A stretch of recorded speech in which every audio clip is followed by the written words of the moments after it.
rise in the desert, follow the sun, follow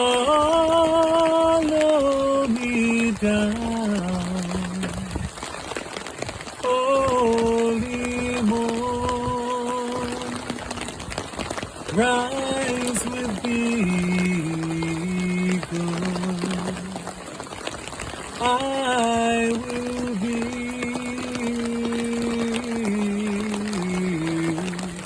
free. I will be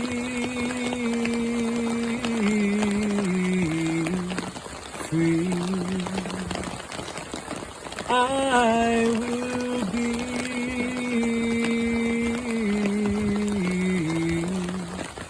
free.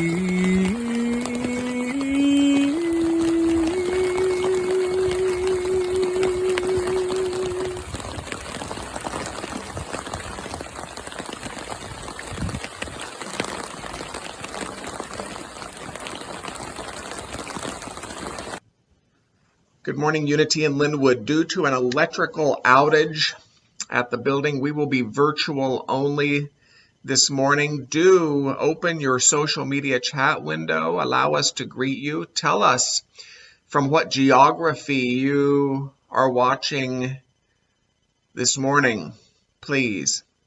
And thank you. If you would like to be a part of our Adopt a Street commitment, please drop me an email. Plan to join us on Saturday, November 19th from 10 o'clock a.m. until approximately noon. Unity in Lynnwood makes a difference in her community. Practical spirituality, welcoming community. A mission statement that is short in word, deep in content. Today I offer the fourth of the supporting statements we developed in conversation with your board of trustees beginning in late 2014. It reads as follows: we believe each person is an individualized expression of divinity itself, and we accept each person as such without condition, question, or exception. As a matter of principle, then, it can be said that we at Unity in Lynnwood love boldly.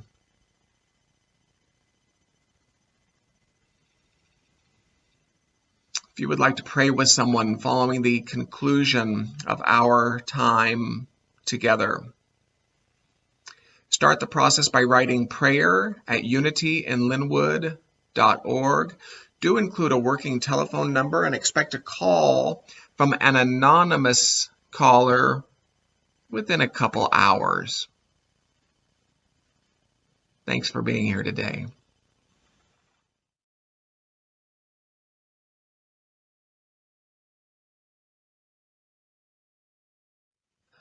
Certainty versus uncertainty. That's the theme of this 6th week in our fall series. It's drawn from the now classic text by Deepak Chopra entitled The 7 Spiritual Laws of Success. And if you are new to Unity in Lynnwood or newer to Unity in Lynnwood, you are welcome to revisit some past Sundays via the social media platform of your choice, or you're welcome to simply begin right here and right now. You are welcome to start at the very beginning. As Julie Andrews once sang, it's a very fine place to start. Certainty versus uncertainty. Now, if I were to ask you whether you prefer certainty or uncertainty, I imagine most, if not all, hands would raise for the former. We like certainty. For me, it provides a sense of predictability, comfort, even arrogance, if allowed such latitude. Now here's how it plays out in ministry. See if you can relate. A new minister takes a community in total trust. And total trust is easy for a new minister because having been there, I can quite assure you that sometimes a total trust is really all you have. As a new minister, you don't often have years of leadership decisions, effective and not so effective, to draw from as legalities and technologies and, I don't know, pandemics find their way to your doorstep. You don't often have years of human relations, healthy and not so healthy, to draw from as addiction and codependency and projection find their way to your doorstep. You don't often have years of spiritual explorations, individually and collectively, to draw from as disappointment and despair, debate. Let's not forget the seemingly endless need to debate find their way to your doorstep. But over time, those years of leadership decisions are accumulated. Those years of human relations are experienced. Those years of spiritual explorations are navigated. And over time, the total trust of that new minister, a total trust in nothing more than an illogical knowing, a total trust in nothing more than an undeniable pull, an irresistible inspiration, a total trust in nothing more than a next idea, is displaced by a total trust in an accumulated experience.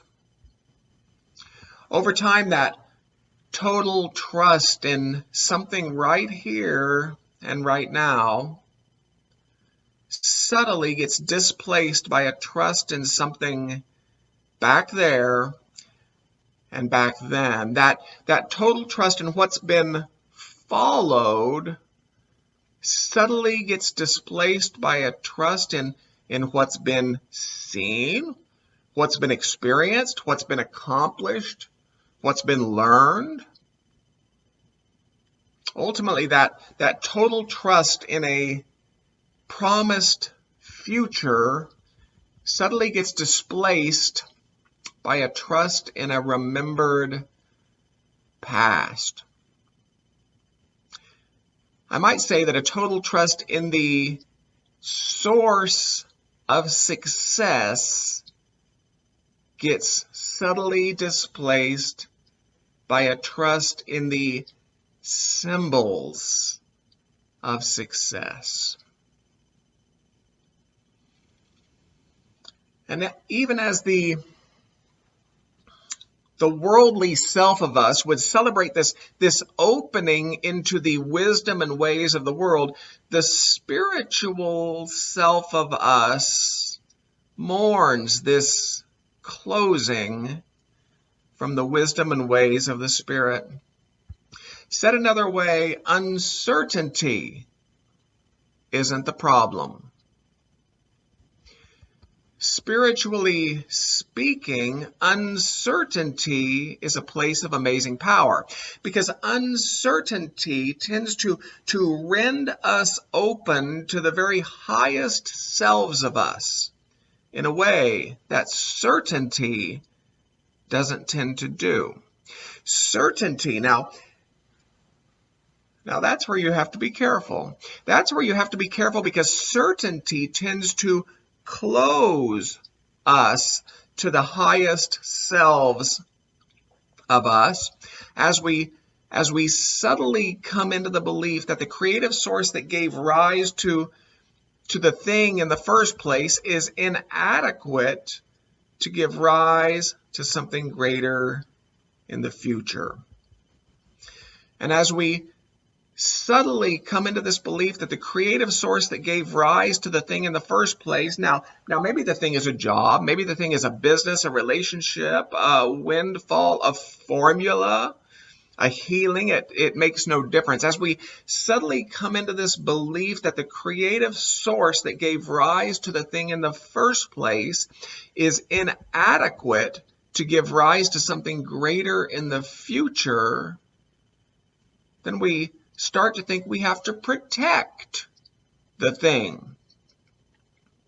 And lost is that total trust in nothing more than an illogical knowing, an undeniable pull, that total trust in nothing more than an irresistible inspiration, that total trust in nothing more than a next idea. Certainty is the problem because again and again and again, our courage is sacrificed on the altar of our fear. Again and again and again, our divine genius is sacrificed on the altar of our human ego. I've read it before. I wrote an essay many years past, and it offered, and I quote, "Have you ever heard of beginner's luck?" Well, of course you have, but luck really has nothing to do with the phenomenon, while an appropriate understanding of power has everything to do with it. You see, beginners know that they, of themselves, possess inadequate skill.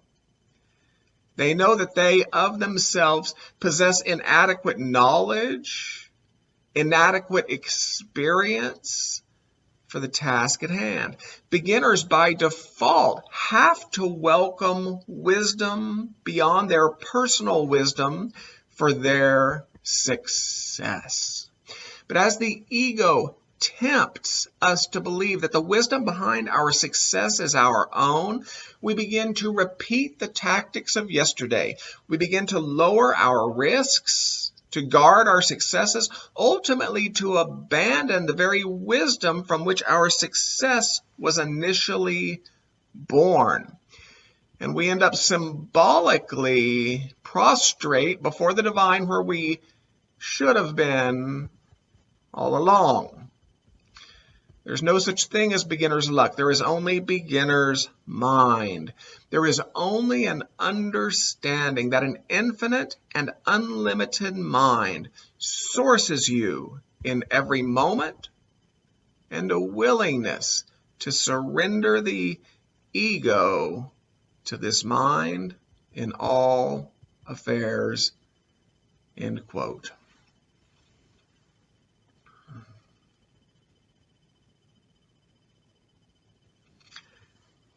As I've said so many times before, we know from the earliest cave etchings that the human creature has a long history of imagining ultimate reality, if you will, in its own image.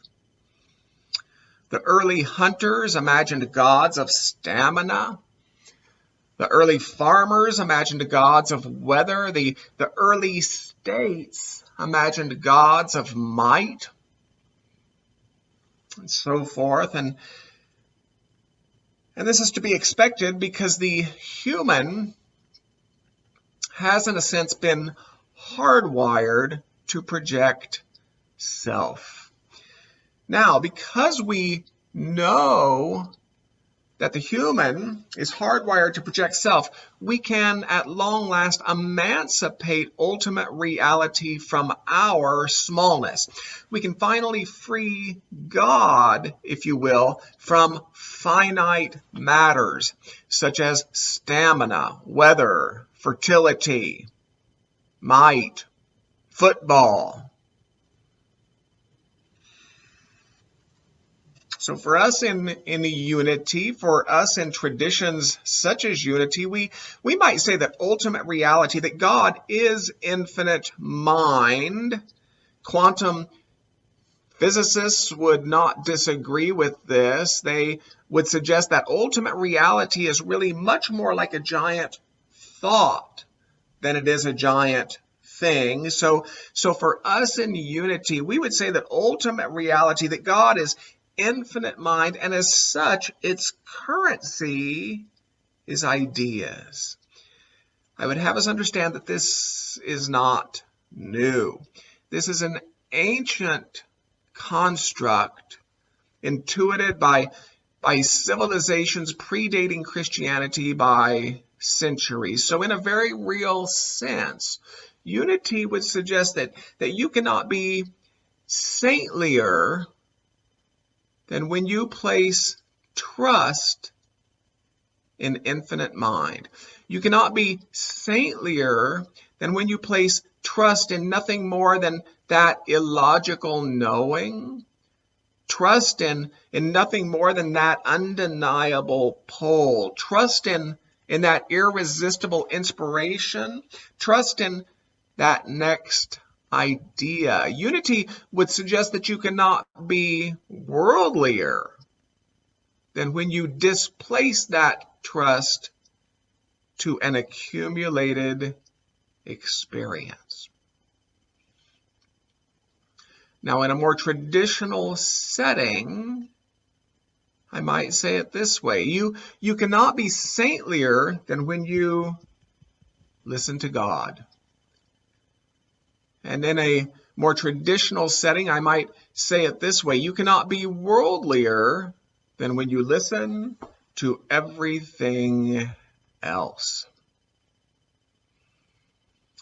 In week 1, Chopra suggested that you aren't best defined by the body parts you carry and by the years you live, but by that eternal, essential self which you brought into your incarnation from that field of pure potentiality that we might call God. He suggested that you get to know that eternal, essential self by spending time in nature, by spending time in silence, by spending time in non-judgment. Week 2 suggested that the spiritual universe is reciprocal, as evidenced in the law of giving and receiving. Your giving and receiving practices in their redeemed states represent your attempts to cooperate with the flowing, impermanent, and generous nature of the spiritual universe. Week 3 suggested that if you experience recurring patterns that don't support your success, start by challenging your automatic pilot. Start by challenging the everyday choices of your subconscious self, the subconscious mind being the seat of karmic activity. Week 4's practices include an acceptance of people, situations, and circumstances exactly as they are. Some might call that forgiveness. A commitment to responsibility, and a position of defenselessness, meaning we are to completely relinquish any need to defend our points of view or to convince or persuade others of the same. That's a tough one for many today. It might be said that week 4's practices draw our energies back to center. And last week, the text suggested that while your one-pointed intention has infinite organizing power,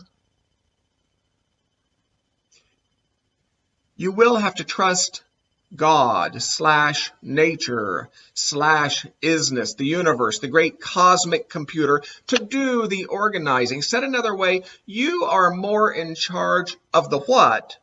God is more in charge of the how, and God does not benefit from your micromanagement today. Which brings us to today, what I like to call the art of uncertainty. The art of getting comfortable, trusting beyond what you've seen, what you've experienced, what you've done, what you've learned. The art of getting comfortable, trusting beyond the confines of a remembered past. The art of getting comfortable with the suggestion that you are an evolutionary being, ever unfolding toward your highest self from the very cutting edge of life's quickening.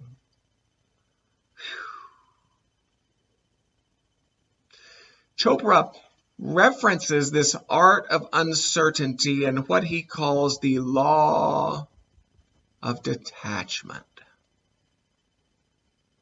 Now, this law of detachment would have us consider, and maybe this can be something of a meditation this morning. So if you're comfortable doing so, feel free to close the outer eyes, take a breath, allow the physicality of you to soften, to open.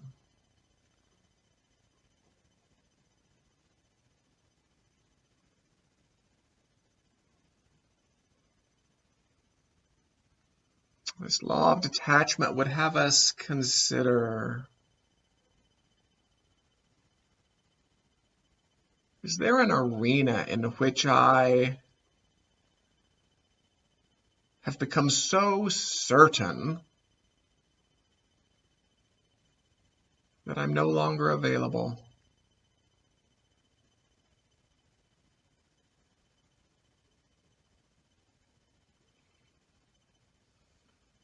Available to new possibilities,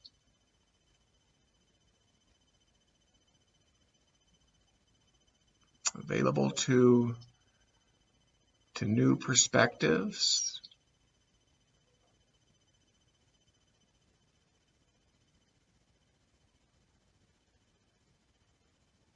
available to new resources.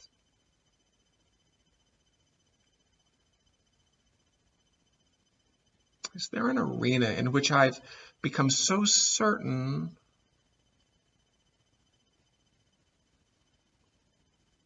that I'm no longer available, that I've closed in a sense?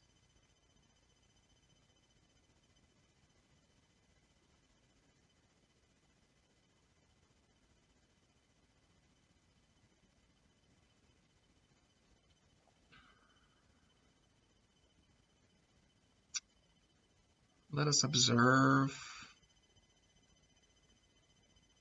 what comes. We need neither accept nor reject what appears on the screen of consciousness. We need only observe for now.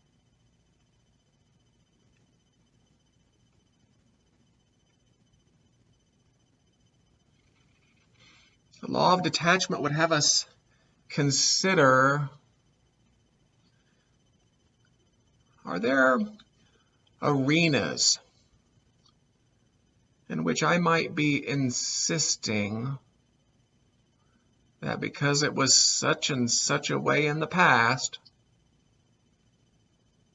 it should be such and such a way today?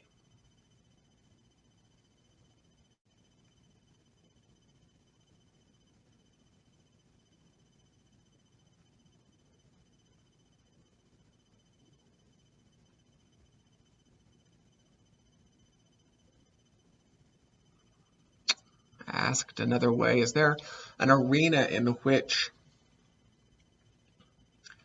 my remembered past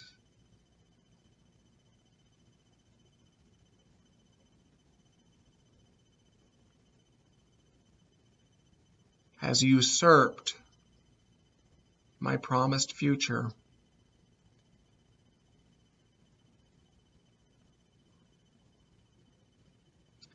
This law of detachment would have us consider, is there an arena in which I've become so preoccupied with my pursuits of so-called security that I might be missing the beauties of my life?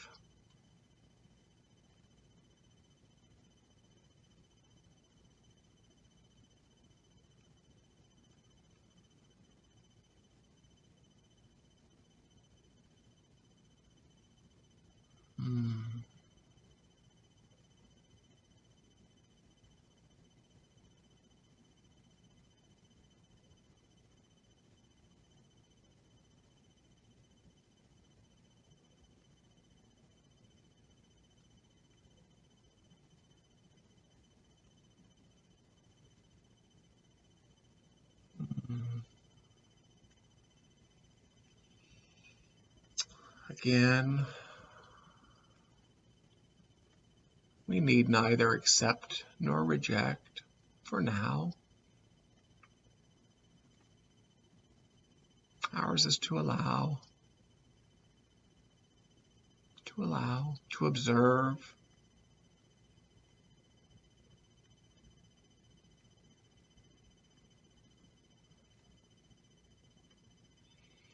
perhaps with gratitude for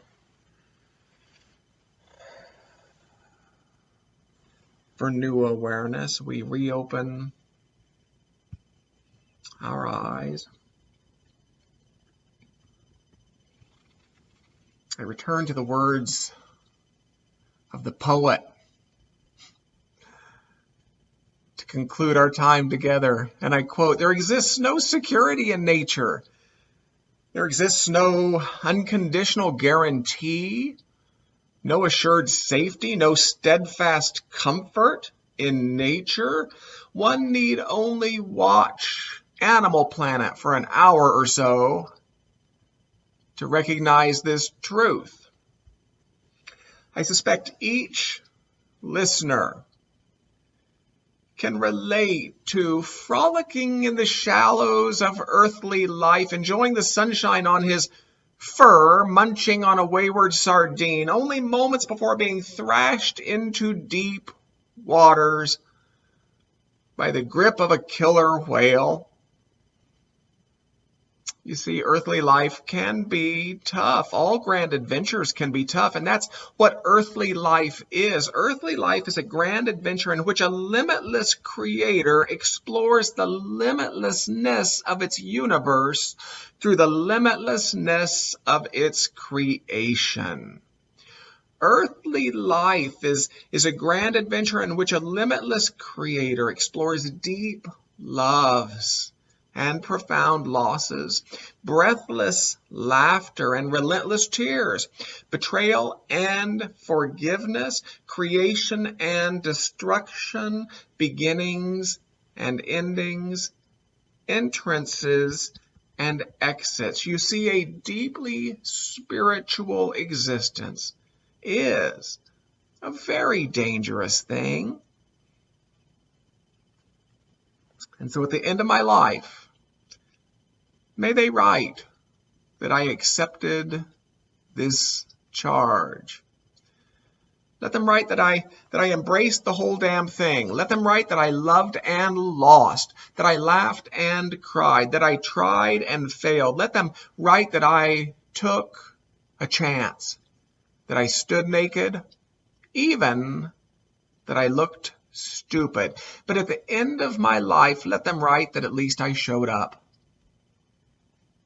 At the end of my life, let them write an epic tale. Otherwise, I know they won't write anything at all.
For details about any event or offering, visit the calendar page at Unity In, that's Unity in Lynnwood.org. We invite you to continue this conversation about the law of detachment by joining an informal meetup. There's a virtual meetup today at 12:30. It's hosted by Deb Van Walsen in New Jersey. You are in for a treat to work with Deb. I promise you that. Register by visiting the calendar page at unityinlynnwood.org. Check your junk folder for the link. For locals, consider joining Unity in Lynnwood's volunteer coordinator, Michelle Van Eyck, at Barnes & Noble Coffee Shop in Lynnwood, Saturday, 9 o'clock a.m. Thanksgiving Eve service and pie reception. It was Unity co-founders Mr. and Mrs. Fillmore who taught praise and gratitude as powerful spiritual disciplines. This is a music-rich, celebratory service of intentional gratitude. Unity in Lynnwood will provide ice cream and whipped cream. If you would like to join me for the holiday decorating party, please register. Saturday, December 3rd, 9 o'clock a.m. until approximately 1 o'clock p.m., we will bring beauty to the building by installing the sanctuary tree, the window dressings, the wreaths, the lobby decor, the front railing wraps, the Friendship Hall decor, and more. Today's newcomers potluck, of course, has been postponed. Let's close with that discipline that we call prayer, shall we? Let us close the outer eyes.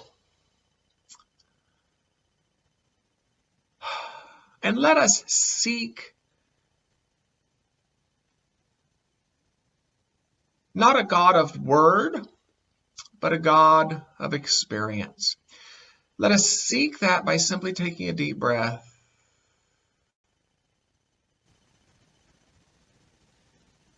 Let us seek it by inviting it.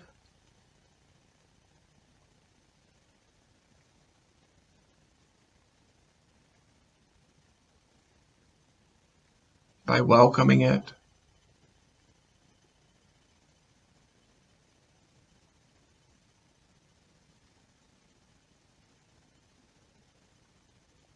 By embracing it.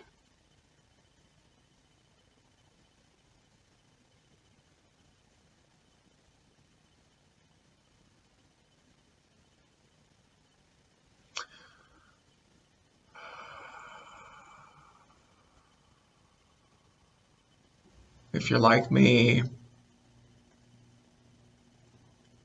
there's a peace that comes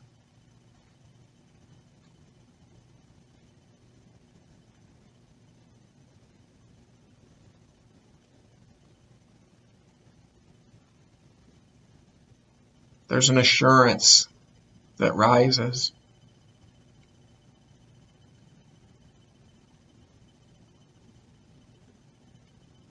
And there's a gratitude that follows.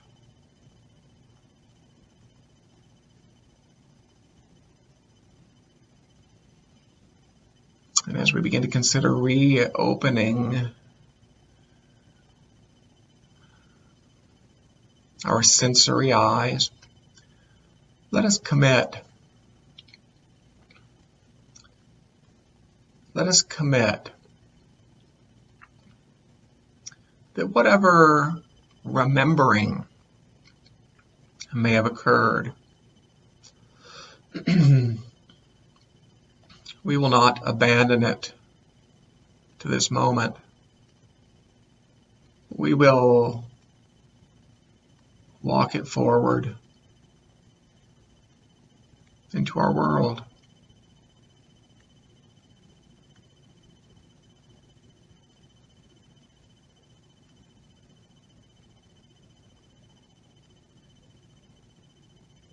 And so it is. Amen. Hi, everyone.